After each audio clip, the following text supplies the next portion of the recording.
Okay, so here we are, still talking about level sets. We started talking about last time. Why are we interested in level sets? Why don't we just use the graph construction exclusively? I mean, we sure do have a lot of experience with it. Okay. So the big point is there are some really nice advantages to the level set construction. And the first one I'm going to talk about is a dimensional advantage.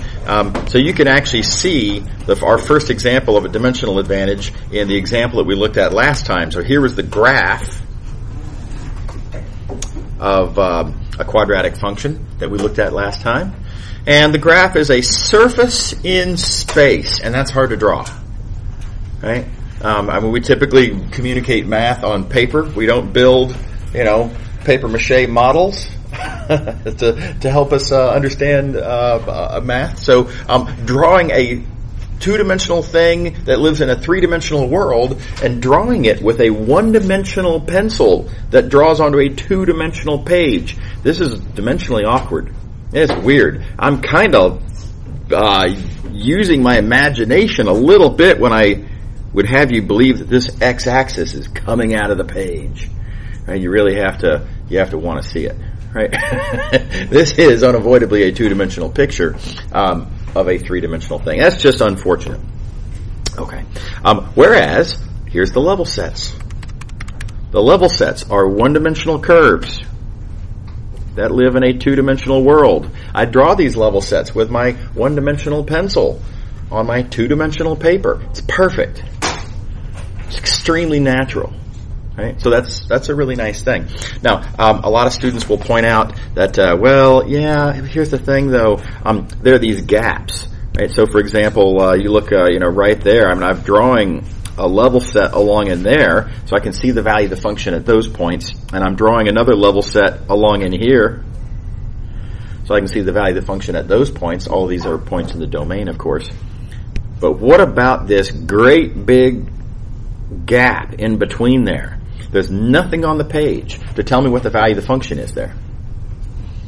Okay, sure, quite right. Here's the thing, though. This isn't a perfect picture either. Now, you might think, yeah, but the graph shows every possible value. Well, if you had a three-dimensional model, maybe so. But notice what I have here is I have a couple of lines drawn, right? So I've drawn that, and I've drawn this to sort of conjure the sort of the roundness of it. But there is nothing on the page on this graph picture indicating what's going on right there. Right now, optical illusion, I've fooled you into believing that you can see a surface right there, but there's nothing there. That's a blank piece of paper. Right? So, drawing graphs of these kinds of functions, functions of two variables, also huge gaps in what you can see.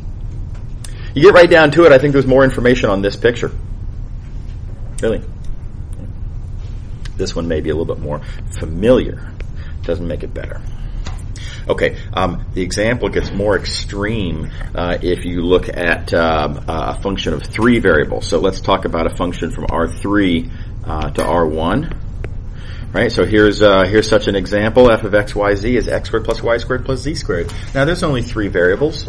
That's not crazy. This, by the way, is the kind of function that you would use to represent, temperature in the room. Three input variables describing position, one output variable, that being the temperature at that position. This is not obscure or extreme in any sense. This is a very relatable physical kind of function. Where's the graph? Well, there's three input variables. There's one output variable. The graph lives in 4 dimensions. I can't even pretend. I can't even fake it like this, right? Can't even pretend to be able to draw that graph. Level sets, on the other hand, level sets come by setting the value of the function equal to constants, right? That's how you draw level sets. And you look at the resulting equation here. This equation is the equation of a sphere. And different values of c give you different radii. But so anyway, the punchline is here are a bunch of level sets. I can totally draw those. I can't draw them, well. And all the complaints that I made previously about graphs of functions of two variables apply just as well to this. So this is not a perfect way to convey information about this function, but at least it exists. Right? The graph alternative here, again, 4 dimensions, not possible. Can't even fake it. The dimensional advantage is a pretty big deal. Here's another one, another advantage of level sets. The solution set to any equation. Now, before I finish that sentence, let's take a pause. Wow, that's a heck of a way to start a sentence, isn't it? Any equation.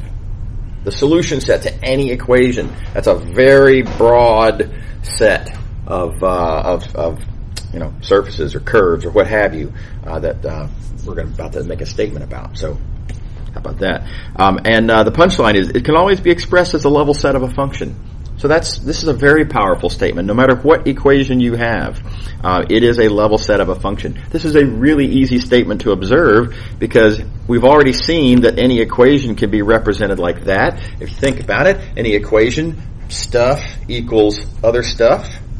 Just take the stuff that's on the right and subtract it over to the left. Now you've got stuff equals 0. Like so. Okay? And it is immediate to observe that this is a level set, right? We're setting equal to a constant. It's a level set of a function. And in fact, I can see exactly what that function is. It's all that stuff. Right? So why do we care about this? Well, very often we're going to be interested in studying equations. Oh, that doesn't come as a surprise. Right? Equations are super useful in a tremendous number of fields. Right? This says that if I understand the calculus of level sets, which we're going to do, right? Once we understand the calculus of level sets, we will then pretty much be able to study from a calculus point of view the solution set to any equation. So, big point. Something we're going to do a lot of stuff with. Okay. Not so of graphs. Right? Not every equation can be thought of as representing a graph. Easy examples. Here, look at this one. That right there. You can't solve for x uniquely in that equation. You cannot solve for y uniquely in that equation. So this is not a graph in any sense of the word. So if I'm interested in this equation, if I'm interested in the solution set to this equation, which by the way is an ellipse, I hope you all remember your Algebra 2 way back when, right? But if I want to study the calculus of this ellipse, understanding the calculus of graphs does not directly help me because this is not a graph. But if I understand the calculus of level sets, that does help me. So another point for level sets in that comparison. Okay. Right. So related example, and this will be the last thing I'll say about level sets before we go on. Every graph can be viewed as a level set of some other function. And again, not vice versa. Every graph is a level set. Not every level set is a graph. That's not so different from the previous point. A graph, of course, is represented by an equation. And we already know that every equation can be represented as a level set. Okay. All right. Now, the particulars here I think are worth talking about. So let's point this out. If we're talking about the graph says, set your function equal to a new variable. In this case, I'm saying y. Graph of a function, f. That equation right there. Now let's look at this equation. This equation, of course, I can just, as I have done before, I can take that right-hand side, toss it over to the left-hand side, and I get this equation down here. So now I'm circling these two equations together. These are equivalent equations, right? I mean, they're practically identical. I mean, all I did is subtract a term to the other side. I mean, it's the most innocent of algebraic moves.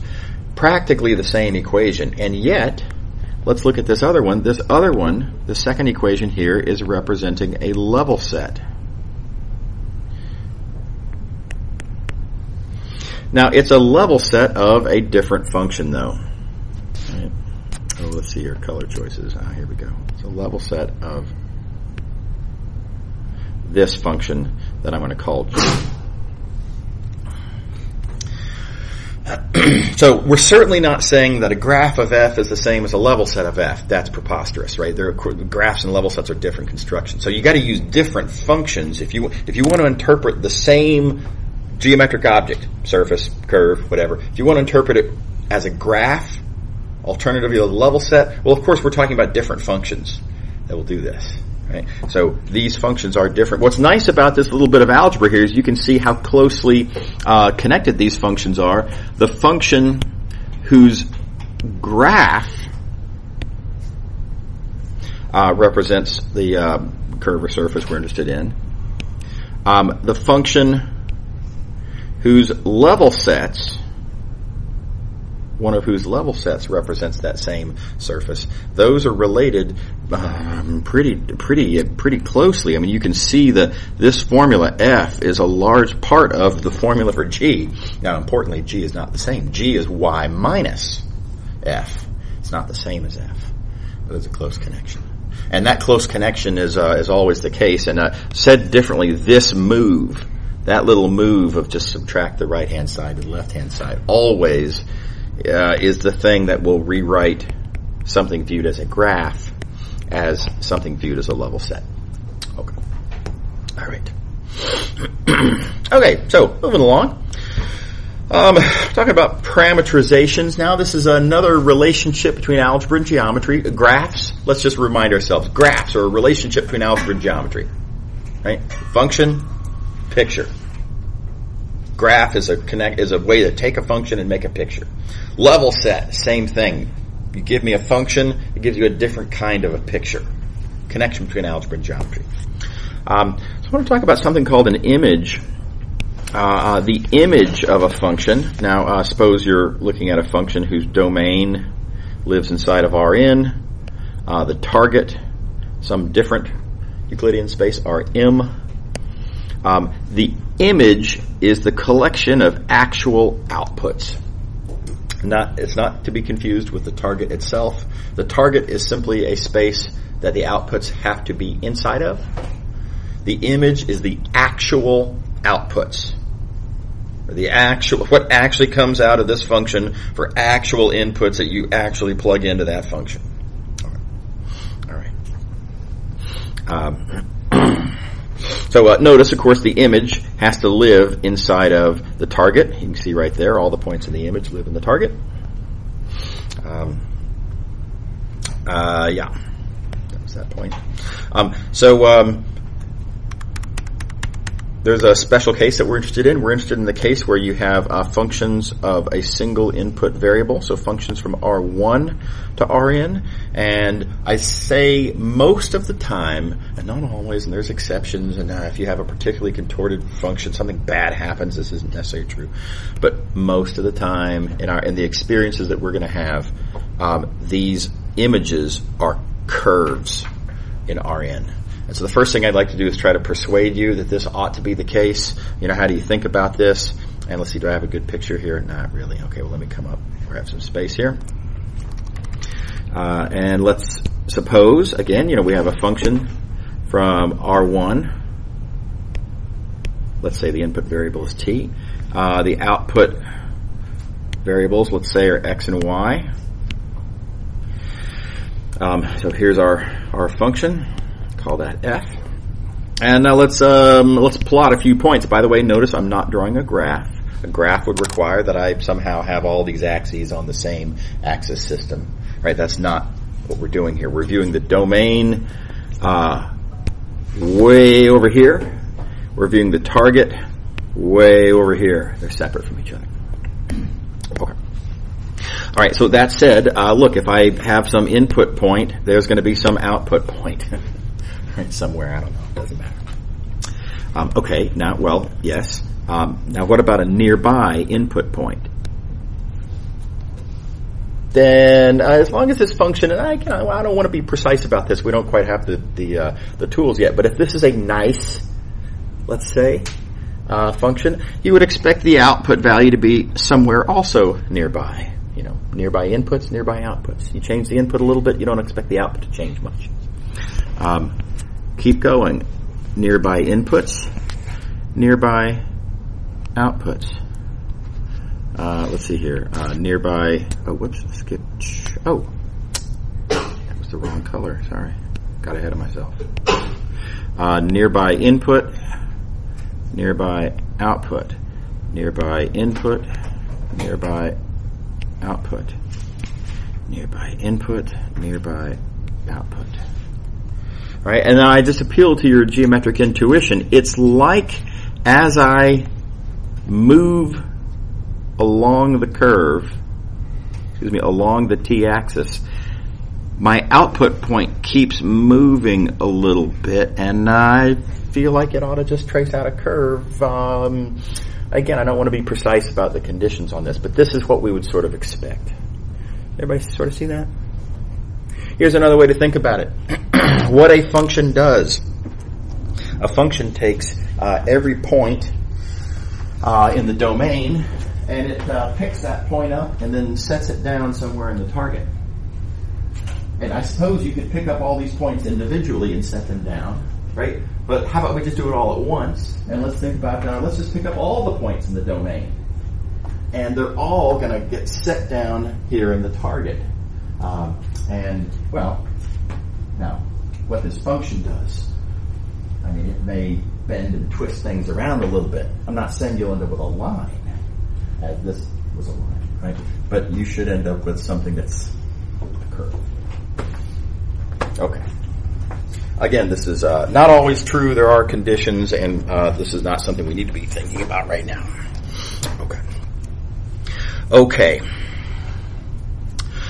Okay, so back up to this picture. In this picture, there's a little bit of language I want to write down. The language. This curve,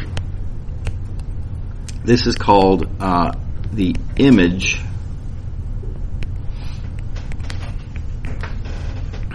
of the function f. Right, this curve here. And by the way, let me give a name to this curve. Let's say the curve is called C. So the curve is the image of the function. Now, a little bit of different language. The function is called a parameterization.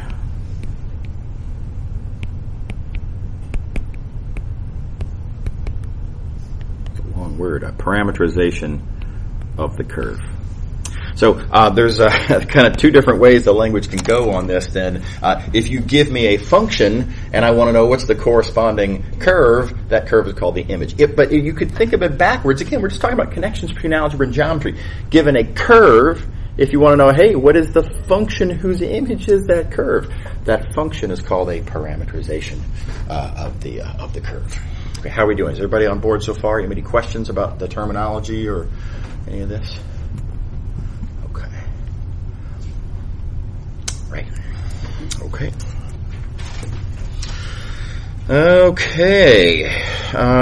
Yeah. So let's see some examples, and I'm just going to dive right in. So here's a function. Here we go. Function from R1 to R2. Notice.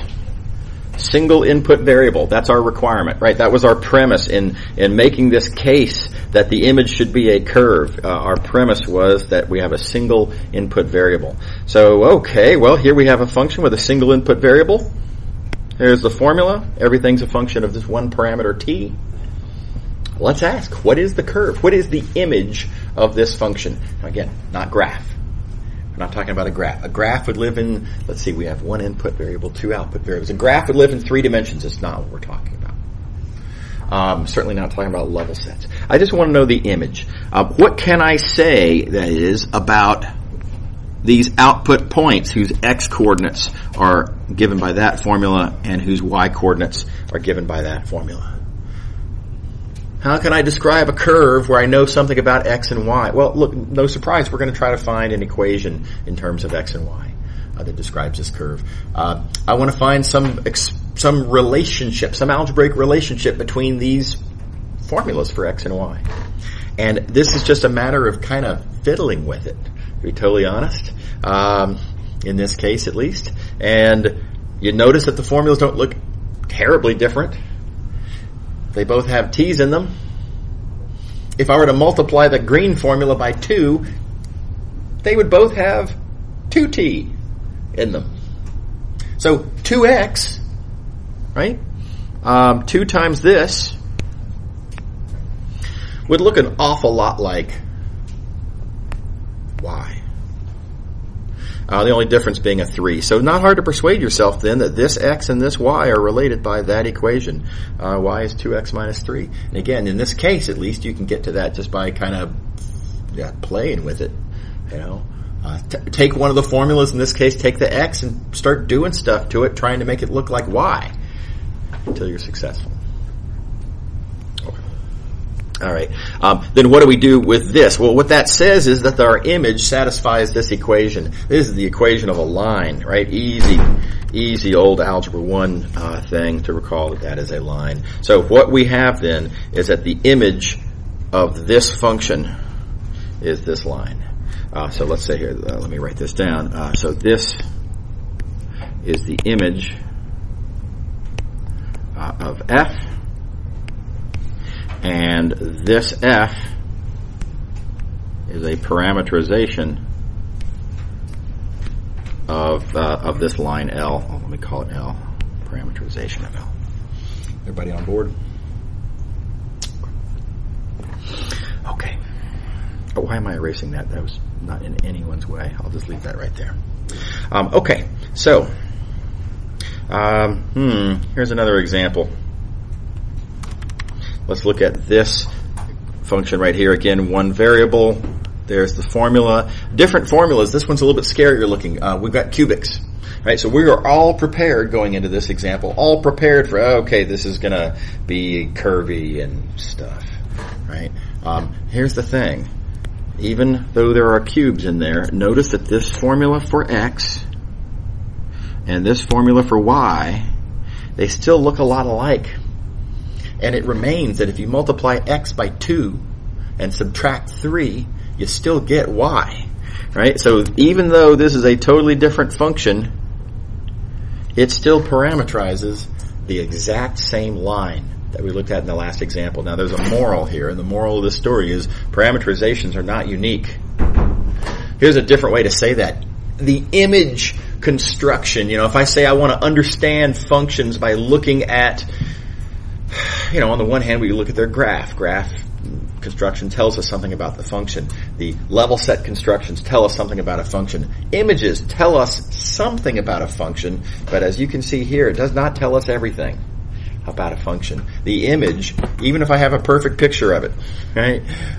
The image construction does not distinguish this cubic function from this linear, I'm going to call it, function.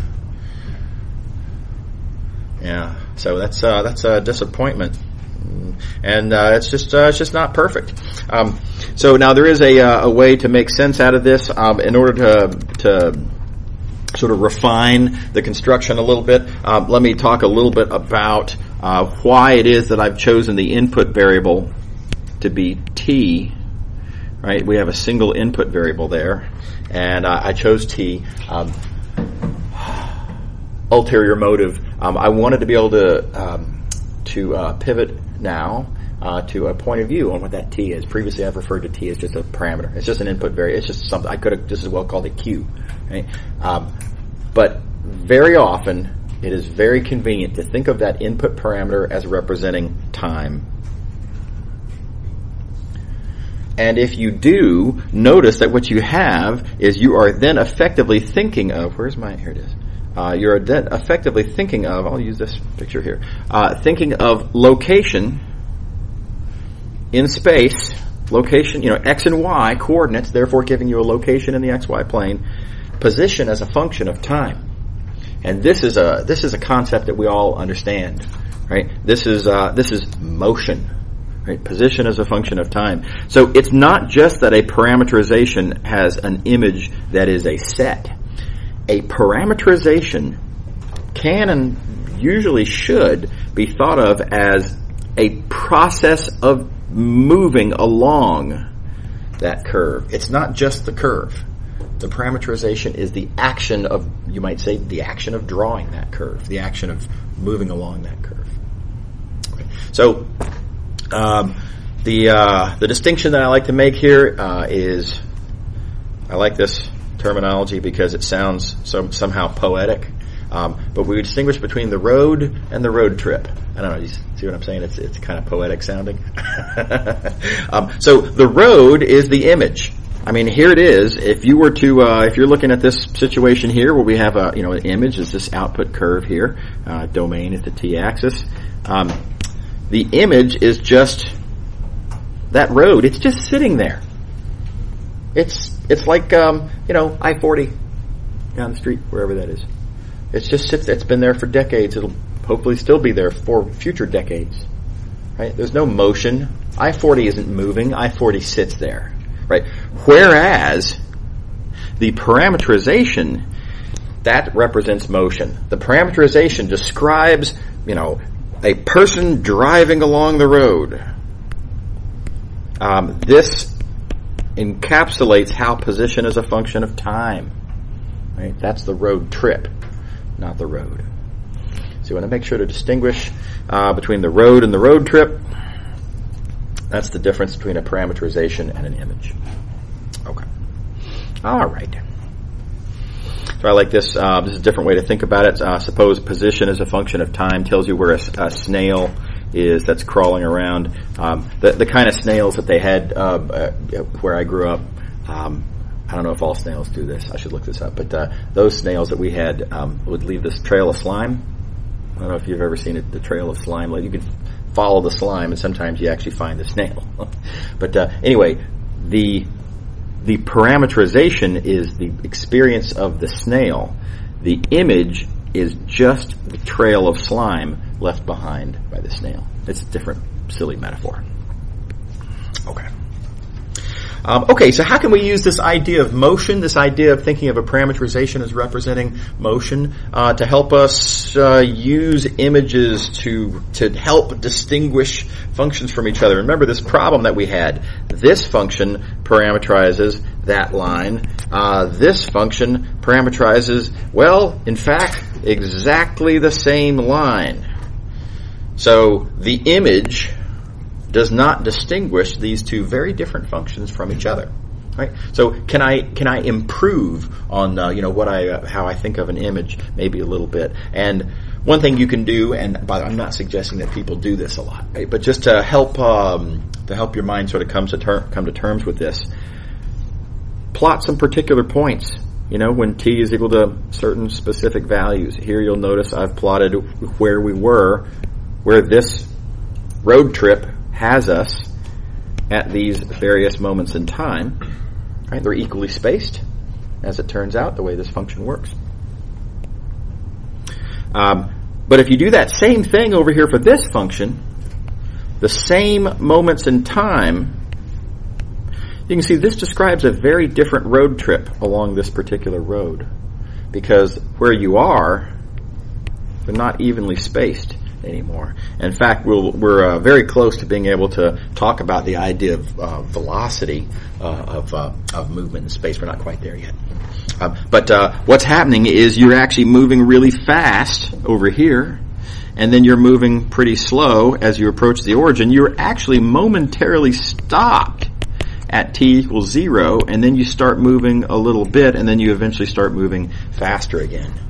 Right? Whereas it's sort of constant speed, if you will, over there. So very different road trips. Okay. All right. Okay. A couple more examples, real quick. Here is a parameterization of something. Right. One input variable. This is a curve of some description, and not too hard to see that y is equal to 2x. You can see it right there. Right? And furthermore, z is equal to 3x. You can see that right there. And so what we have, this parameterization, this is the parameterization of a curve which is the intersection of these two, planes. So this curve is a line. That's the intersection of those two planes. Correction. Minor correction. This isn't usually a problem, but I just want to point out, all I really know from these conclusions that I've made here is that all of these points satisfy these equations. So that tells me that every point on the image is on the line. It does not tell me that every point on the line is on the image. Right? So it remains possible that maybe this only traces out part of the line. And this is actually pretty easy to persuade yourself. That is, in fact, what happens here. Notice, in fact, all of these coordinates, they're all positive. In fact, they're never even zero. They're all positive. X, Y, and Z are always positive here. So what's actually traced out there is a ray, not a line. All of these points are on this line, but the image itself is only what you might call half of the line. Okay. All right, so that happens sometimes. Okay. Here's another example. By the way, this next one is a classic example. This is an example that we'll use bunches of times, so it's a good one to make sure you're comfortable with. Suppose parametric curve. Right. There's the formula for the parameterization, cosine t comma sine t. And what you notice pretty quickly is that x and y, you remember a certain relationship that they have. That x and that y satisfy this Pythagorean identity. I didn't quite get all the way around it. There we go. Right. So that means this parameterization, every point on this parameterization is on that curve, x squared plus y squared equals 1. Oh, yay, that's a circle. So every point on this parameterization is on the unit circle. And in fact, it's not hard to persuade yourself. Just think about what happens as t increases and just kind of use your finger. You can kind of trace yourself around, and this traces out the entire unit circle. Okay, so the world's full of circles. So this parameterization, again, is going to come up a lot, and it's definitely one you want to make sure you're familiar with. Okay. Alrighty. Here's a different one. Now, this one is significantly different. This one we're not going to be able to identify simply by looking at the coordinates. Let's again. So here's x, and here's y, and here's z. Those formulas x, y, and z. I'm not going to be able to just write down a single algebraic relationship and then just identify. Oh yeah, I recognize what that is. We're going to have to take a different approach on this. This is a hard example. Which, by the way, not terribly surprising. If you think about it, we've got a curve, but this is a curve in three-dimensional space. You can see the target is 3 dimensions, obvious from the fact that there are 3 output coordinates. Right? So a curve in space, we don't write equations for curves in space. An equation in space would give you a surface. It's not a surface. So this being a curve, how do we describe curves in space? We don't really have a previous way of doing that. Right? So, no surprise, this is going to be a little harder to understand. Okay, so here's how it works in this case. By the way, this is not an algorithmic process. It is not the case that if you're given a parameterization that here's an algebraic hopper that you can toss the question into and turn the crank 3 times and out comes your answer. I'm going to give you tools for your toolbox, and you have to figure these out by hook or by crook. Right? There's going to be different techniques that are useful in different situations. So you should be paying attention to this example from the point of view of what is the strategy that's being used here and how might that apply in other situations. Okay. All right. So here's what I'm going to do in this case. First thing I'm going to notice is that if I were to look just at the x and y coordinates, that looks familiar. Cosine and sine, we just did that one. Right. Now, what does that mean? If you're looking just at the coordinates x and y, what that means is I'm just throwing away the z coordinate temporarily throwing that away. That's a projection. That says I want to think about, I've got some curve floating around in space doing I don't even know what, but that curve, as it's going around in space, it has a projection, it has a shadow down here in the xy plane. immediately below it that has the same x coordinate and the same y coordinate, and no z coordinate. Right? So the shadow of my parametric curve that I'm interested in is a curve that I understand. The shadow is a circle going around counterclockwise around the origin in the xy plane. Okay. How are we doing? Everybody on board with that? Okay. That's not enough to help me identify this curve. So as the shadow is doing this, what's z doing? Maybe, going the wrong way. Z could be going around like that, or it could be, this is harder than it looks. It could be going around like that, right? Or it could be going around like that, or it could be going around down, or there's all sorts of, the z coordinate could be doing all different things. Well, the z coordinate in this case is really easy to understand. There it is. It's just t. As t increases, what happens to z? Well, as t increases, z increases equally. Right? So now we have two sort of points of view on what this curve is doing. The shadow in the xy plane is going around counterclockwise, and while that's happening, and again, this is harder than it looks, the z coordinate is just rising. And you've got to then use your geometric sort of sense for space and what things look like, and your intuition, and put these two puzzle pieces together, and I claim that what you get then is a helix. Slinky, if you prefer. Does that make sense to everybody? Any questions about that? Sometimes this is how you break down and understand a parameterization. Here's a different example. Let's look at this fellow right here. Well, as usual, you notice that there's one input variable, so this is a parametric curve. We look at the coordinates. Here's the formula for x. Here is the formula for y, and it is non-trivial to come up with an easy relationship then between x and y. Now, you can do it. There's tricky ways to do it, but it's pretty hard to do that directly. So what am I going to do? What I'm going to do here is I'm going to, again, different tool for your toolbox. This is not going to be the same as the last example. This is a completely different strategy for how to understand a parametric curve. I'm going to rewrite this as that. I'm going to break up this one vector as a sum of two different vectors.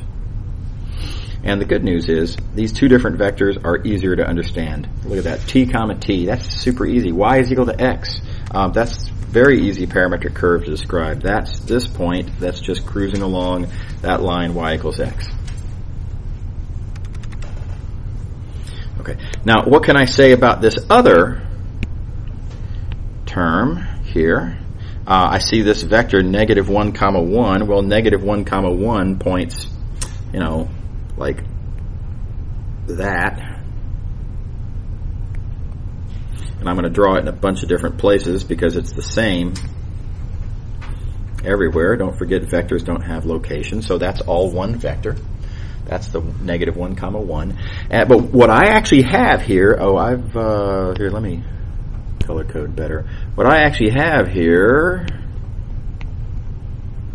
it's not negative 1 comma 1. It's sine t times that. So as time passes, as this point is moving along that line, the magnitude, the distance that I go in that direction, negative 1, 1, is oscillating per sine t. Right? So this thing here starts off as nothing, and then it increases, and then it gets bigger, and then it gets bigger than that, and eventually it's up to 1. This is where t is pi over 2. And then it gets smaller and smaller and smaller as t increases, again, as my base point sort of continues to move along that line. And eventually, here, where t is equal to pi, it's 0 again. And then it goes negative. Right, like that. Now, so altogether then, let's think about, what is the thing we're actually interested in. What we're actually interested in is this, namely the sum of, let's see here, well, I have, these points moving along that line, and then I have multiples of negative, oscillating multiples of negative 1, 1 in orange. The points that I'm actually interested in are the green vectors plus the orange vectors. And green plus orange, let's see if I can, green plus orange, there's green at a particular time. Here's the orange at that same time, and then green plus orange is there. So altogether, the purple curve that I'm interested in is kind of doing that. It's an angled sine wave. Everybody happy? Very different approach, right? We're breaking down the parameterization as a sum of simpler vectors and then using vector algebra. So this can be a really useful technique sometimes. I'm going to do another example, time permitting. Oh yeah, we're looking pretty good. I'm going to do another example in a few minutes that will use this same technique. And very often, this is a useful way to go. Okay, let's talk about parametric surfaces. We've talked about parametric curves. Let's go back to the page where we introduced that. Let's see, where was it? Here we go. Yeah.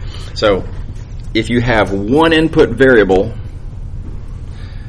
then it's like you have a one-dimensional thing that's being picked up and contorted around per the function, thus making a curve. Okay, so we're going to consider now an analogous story. Let's suppose instead of one input variable and therefore a one-dimensional thing that gets picked up and contorted, what if you have two input variables? Let's just say, right? Well, I hope it doesn't come as too much of a surprise. Let me find my picture here. If you have two input variables, every point that goes into this function has two coordinates. You get some sort of an output. Right? The collection of all inputs is a plane. Right? This is the entire domain, or this is a piece of a chunk of the entire domain there. It's a plane, and if you pick up that plane by, whatever the function does. As you pick up that plane, now of course the function might bend and twist it around in some way, but I think it's pretty easy appeal that the image you would kind of expect to be a surface.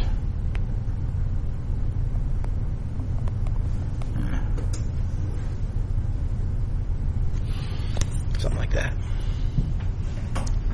What do you think? Questions? Does that seem satisfying to everybody? Again, you can think of this one point at a time, right? You can think of it as, let's see, this point goes to that point. And let's see here, this point goes to that point. And, this point goes to that point. But then you could also go the other way and say, okay, well, what about instead of going in the u-axis direction, what if I go in the v-axis direction? Well, I'm going to start moving in a totally different direction over here as well. And then I can sort of combine those two directions. What about that point? Well, you'd sort of expect that to be sort of, kind of in the between area, and you're going to trace out a surface.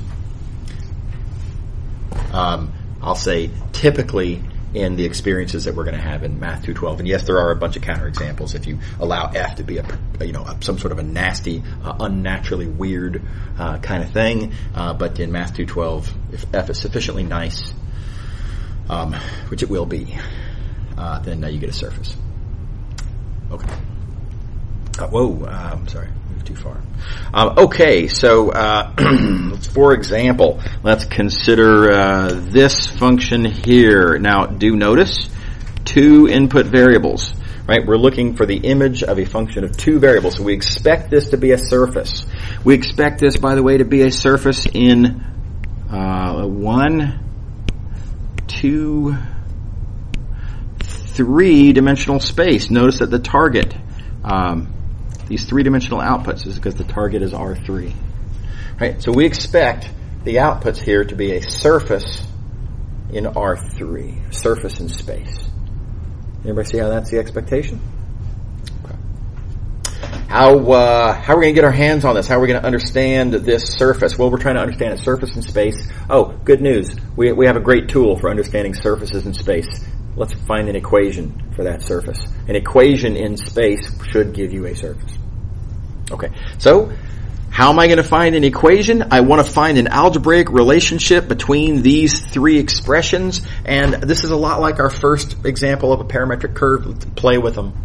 Right? Notice that they don't look terribly different, and you just kind of, like a little puzzle pieces, just keep fiddling around. Let me add some x's in here. How about if I subtract a y? Oh, no. How about if I add, if I add 2y, play around with it like that until you make it work, and here's what the answer ends up being.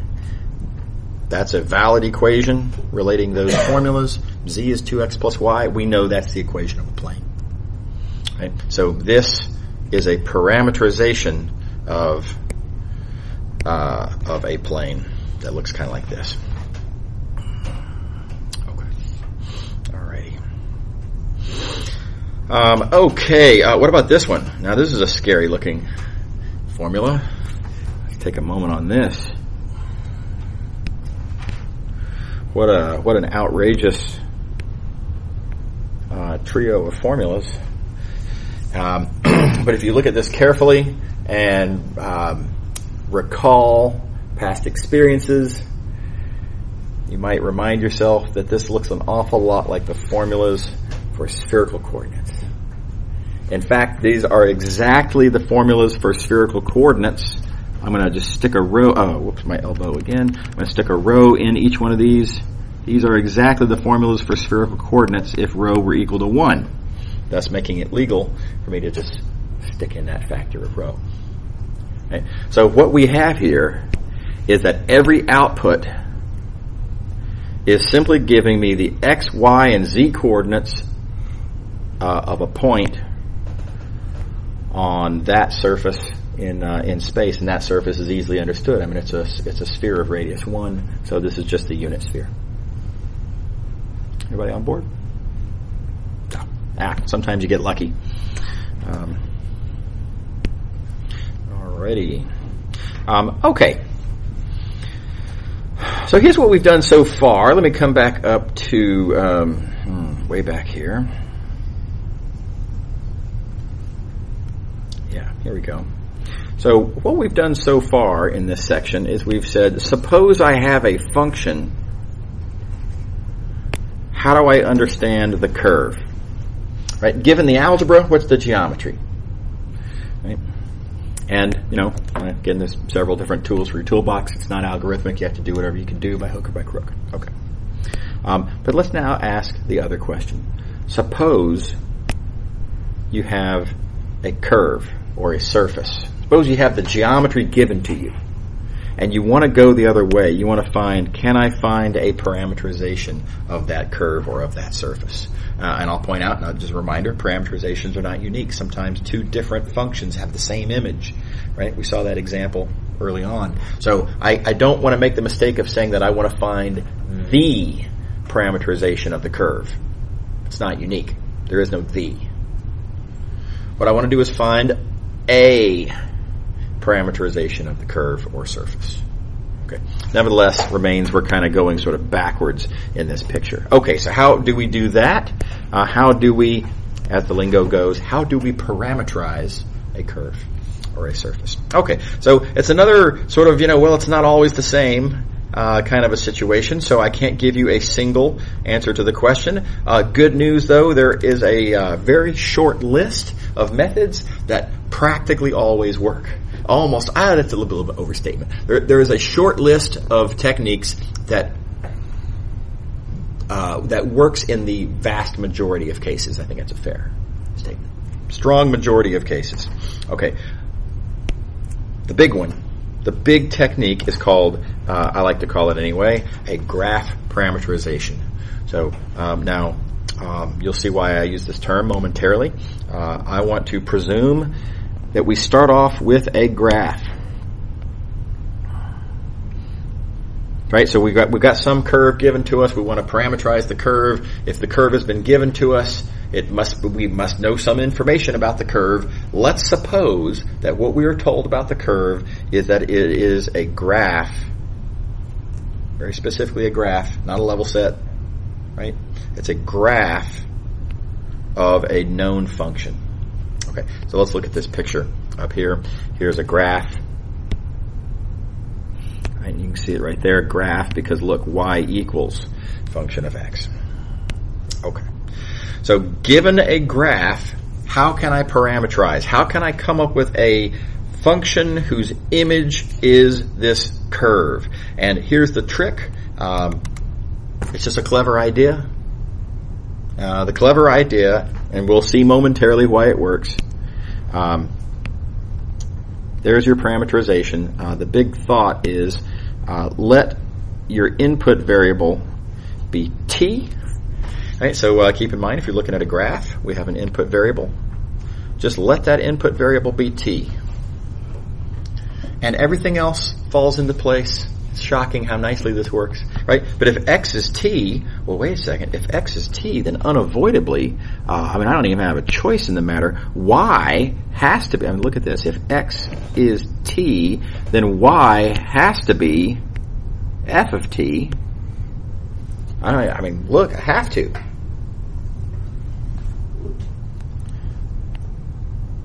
X is t, y is f of t. That gives position as a function of time, and notice that as required, y is f of x. And so every point that we've just parameterized is on our graph. It's a cool trick. It's not that sophisticated, right? It's pretty straightforward, but make sure to remember the particulars, right? This is exactly as stated here. This is how you can parameterize any graph curve. Okay. All right. So here's a related idea. Suppose you have a surface. And you want to parameterize this surface here. Suppose that surface is a graph. Morally equivalent strategy. The input variables. Let those input variables be your parameters, u and v. Just designate. I'm going to choose u and v to be x and y. And having done so, if x and y are u and v, then again, we have to let z be f of u comma v. And there's our parameterization. Right, this formula right here, that is a parameterization. And notice that every point that comes out of this parameterization, z truly is f of x comma y, as required. Right. So, anyway, you can see the pattern. This works for any graph. By the way, you can parameterize stuff in higher dimensions. You don't even have to draw the picture. You just notice the pattern of, you let these be whatever they need to be, and then that is whatever that formula says it has to be. It'll always work. Okay. All right. Pause for questions. How are we doing? Yeah. Would it be easier to get for example, like y in terms of x, I guess, or like switch like t and f of t, for example? Oh, so like if in the algebra, if it's easier to solve for x as a function of y, yeah. If you know x as a function of y, then it'd be like this. If x equals, I'm going to say g of y, then your parameterization would be. Oh, I shouldn't have used g there. Sorry. Fine, f. Then your parameterization. In some sense, the idea holds. Whatever is your input variable, you let that be your parameter. In this case, the input variable is y. Right? So you let that be your parameter, so y is equal to t. And then, now again, I don't really have a choice in the matter. If y is equal to t, then I pretty much have to let x be f of t, because the formula says so. And there's my parameterization. So that's still getting a parameterization? It will still parameterize that curve. Absolutely. Yep. Good question. Anybody else? All right. Okay. Yeah. So here's a sort of another twist. That's actually a nice example of a twist. Here's a different twist. Let's consider other coordinate systems. What if we're doing business in polar coordinates, for example, and not rectangular coordinates? Okay, well, if we're in polar coordinates, do I have to solve for y as a function of x and then use that previous method? In fact, no. Simply solving for any variable in any coordinate system as a function of the other variables in that coordinate system, and kind of follow the themes of this technique that we saw on the previous page, and it's going to work out just fine. So here we go. Let's suppose r is a function of theta. Well, now I've got to incorporate the polar coordinates change of variables functions. Right, there's our polar coordinates functions. But if r is a function of theta, then look, that's what I'm going to have to put in there and there. That's what goes there and there. And check it out. I now have, inadvertently, position x comma y as functions of a single variable, theta. And, I mean, there it is. Right, let me zoom for visibility.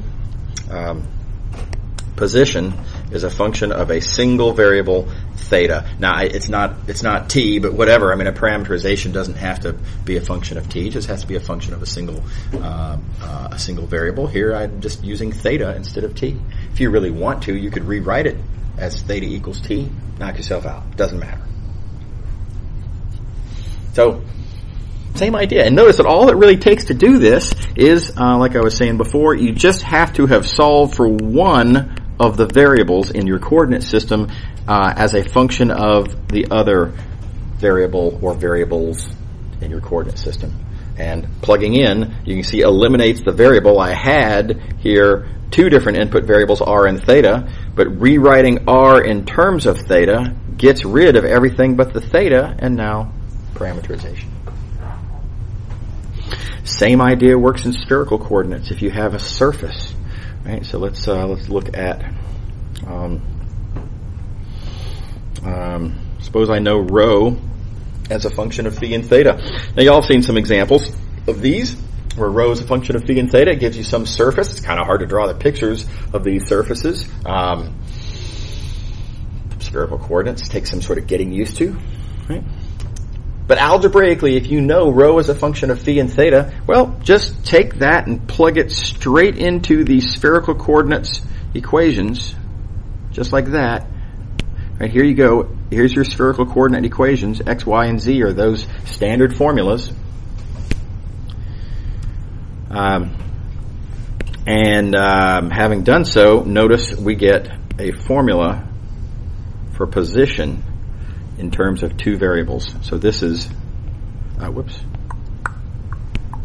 this is x, y, z position, right, as functions of phi and theta. That's a parameterization of this, this very mysterious, hard to get our hands on surface, right? Oh my gosh. Well, here's how you parameterize it.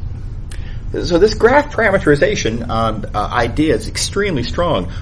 All you have to do is be able to solve for one of the variables. Here's another way to say it.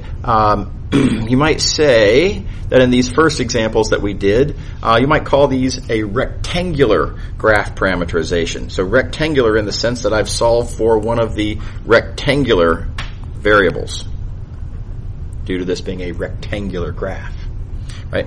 Likewise, you might think of this solving for one of the polar variables. You might call this the polar graph parameterization because you've solved for a polar variable, therefore it's kind of a polar graph. Is that a hand? No? Okay, yeah, no worries. Anybody? Feel free. I tend to go on and on, I know. Everybody happy? Okay. And then likewise, per this last example, this last example here, I would call this a spherical graph parameterization because we are looking at a spherical graph in the sense that we've solved for one of these spherical variables in terms of the other spherical variables. So spherical graph parameterization is a nice technique too. Okay. One last example while we're at it. It's a quickie.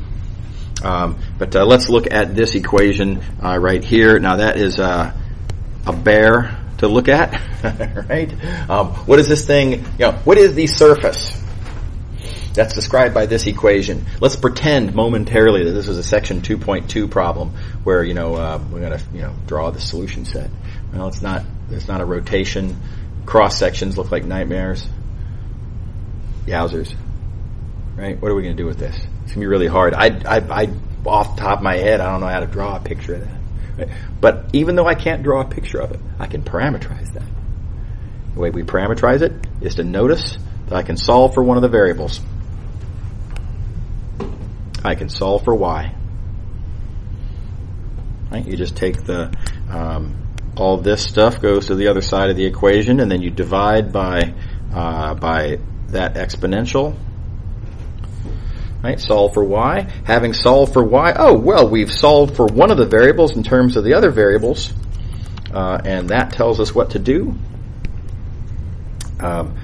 We let the input. Well, let's do it like this. This formula for y, just sticking that in there like that. Now, if I just let x equal u. Let z equal v. You got to pay attention to which variables are inputs and which variables are outputs. Let z equals v, and then unavoidably that tells me that has to be this expression. And there's my parameterization. I have position x, y, z as a function of two variables u and v. And that is a parameterization of that surface that I can't begin to draw. Everybody happy? It's a neat trick. I'm a big fan. Most of the time, this is I don't want to overstate it, but certainly a strong majority of the time, this is how you parameterize the whatever you're interested in. Okay. Alrighty. We'll talk about other techniques for parameterizing later on. So I want to move on to section 2.6. This is actually a really quick section. We probably won't finish this section today, but we're going to do a lot of this section today. Pretty much this section is just a bunch of examples. I think it's helpful to see a bunch of examples of the various techniques that we've just been talking about. Because we've got a lot of them, right? There's different ways to understand equations. We have different kinds of relationships between functions and pictures. Graphs are different from level sets, which are different from images. There are three different kinds of pictures that I can draw, with various advantages and disadvantages, all relating to a single function. Three different constructions for which I need to understand the calculus.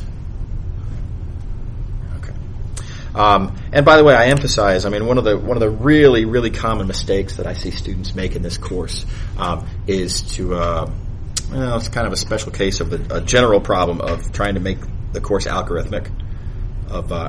Here's what you do. If you want to know the slope, then you do this, or that kind of thing. So it's very important to keep these constructions distinct in your minds, because the calculus of level sets is very different from the calculus of images or parameterizations, which is very different from the calculus of graphs. Right? So, in order to be able to understand the differences between those calculus results, you've got to be able to distinguish in your minds graphs from level sets from parameterizations. If those contexts are all blurred in your mind, then you have no chance. There's no way that you can distinguish the calculus about these ideas if you don't distinguish those ideas themselves. Anyway, so I've said that before. I'll probably say it again. Okay, so a bunch of examples. First, though, one result that I wanted to squeeze in here somewhere, so here it is, the vertical line test. I hope you all remember the vertical line test. This goes way back. But this curve here is a graph as drawn, because vertical lines all intersect this curve exactly once. Right? So there's our vertical line test as applied to that curve. Okay. This curve is not a graph because it is not true to say that every vertical line intersects this curve exactly once. Now, listen, some do, right? I mean, so some vertical lines do intersect exactly once. Not good enough, right? It's got to be all of them, and very critically, you see that this one intersects more than once. So this is not a graph in any sense. Okay. There's a multivariable version of this. Same thing. If you have a surface in space, if that surface has the feature that every vertical line intersects exactly once with the surface, then it's a graph. Right? And as you might expect, this surface here, by virtue of the fact that there is a vertical line that intersects more than once, this is not a graph. Hope it's plausible, right? It's pretty easy to see. Okay, so now there's a bunch of examples in this section. As I always do, I'm going to skip most of the examples in this section. They're highly readable, I think. Okay, and this will be good practice for you all to go through and read these examples. They're about, given a surface, what's that a graph of? What's it a level set of? These are going to be different functions. Can I parameterize it? That'll be yet a third different function. That kind of thing. So I want y'all to go through and read all these examples. There are a couple of them that I do want to talk about. And here's the first one. I want to talk about a certain line in R2 that goes through 2 points. It goes through the point 0, -1 and the point 1, 1. So we want to talk about this curve here, and that line. And I want to write down some algebra that relates to that curve. First thing I'll do is I'll write down the equation of the line. The equation, whoopsie, I wanted that green.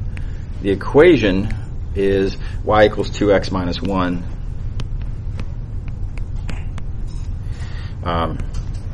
That's the equation of that line. Okay. All right, everybody on board? Okay, now that's an equation. Next question: what functions relate to this curve? And this is where we have to really be on our toes, right? Writing down the equation is an Algebra 1 problem. But now, is this a graph of something? And if so, what function is this the graph of? Now, a very common mistake that students will make is students will say, well, it's the graph of, it's the graph of this function. Nope. That's not a function, that's an equation. The terminology is really important here. I mean, again, the devil's in the details. If we want to precisely understand how to apply calculus to a geometry problem, you've got to use the correct algebra. If you don't use the correct algebra, you're going to get wrong answers. This is a big deal, right? Okay, so what specifically is the function whose graph is this function? Now let's write this out. Let's think about this carefully. I would like to have a function. I'm not even sure yet what the input variables are going to be for this function. But I would like to have a function such that when I make the graph, I want the result to be equivalent to that equation. So I need to know that when I make a graph means you're going to set that equal to a new variable here, right? I need something like this to be equivalent to that. And there's a pretty clear way to do this that leaps off the page. How about I do that? Right? Now this equation is the same as that equation. And so what I have then is that this is the graph of this function here. The graph of f and f of x, the thing that I am setting equal to y, the thing whose graph I'm looking at. Again, keep in mind, setting equal to y means looking at the graph. The thing whose graph I'm looking at is 2x 2x minus 1.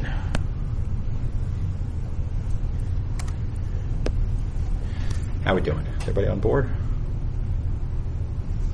Okay. By the way, while we're here, let's observe that this f is a function from R1 to R1. There's one input variable, one output variable in that function. Okay. All right. Now, next question. Suppose I would like to know, can I find a function whose level set is equal to this same line? Is this curve a level set of something?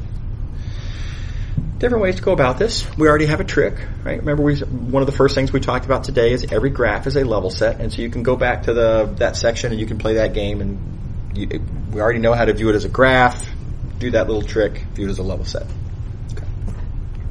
Another common mistake, before I write down the way I'm going to do this, is to say, well, yeah, it's a level set of this equation. Well, again, no, that's an equation. That's not a function. And on an exam, if you give me this, I can't give you credit because that's not a function, right? This is an equation. This is a very different algebraic critter. Okay. So how can I view this as a level set? The way I'm going to do this is observe that even though this is not currently written as, something. Let's not even presume what that's supposed to be a function of. But something equals a constant. Without too much trouble, I can rewrite the algebra to put it in this form of some function equals a constant. And said differently, I can just subtract everything over to that side. And by the way, it doesn't matter if you subtract that over to the left, or if you subtract this over to the right, or if you want, you can subtract just that over and leave the minus 1. It is, after all, constant. No problem. Suit yourself. Right. Let's see, what did I do here just to be consistent? Yeah. So I'm going to subtract this over to the other side, and I get y minus 2x minus 1 equals 0. And notice that we have then, you can see it right here, level set of a certain function, and the function is that right there. It's a function of x and y. We're looking at a level set of that function. And this function, you will notice, g is a function from R2 to R1. So this function whose graph is that line, very different function from the function whose, I think I just said that wrong. Sorry. This function whose level set is that line is a very different function from the previous function whose graph is that same line. Both of these functions describe the same line. But if you want to understand this line, if you want to use the tools of, the calculus of graphs, don't use that function. We're not looking at the graph of that function. The calculus of graphs would not apply at all to this function in reference to that line. If you want to use this function, you have to use the calculus of level sets. Okay. All right. If you want to use the calculus of graphs, you got to use that function. Okay. Real quick, last one. I want to parameterize the line. There are different ways to parameterize this line. We've mentioned that before. There's lots of parameterizations for a given curve. Certainly for this one. One easy way to do it is to notice. Just think back to chapter 1. That this point is on the line, and that vector is parallel to the line.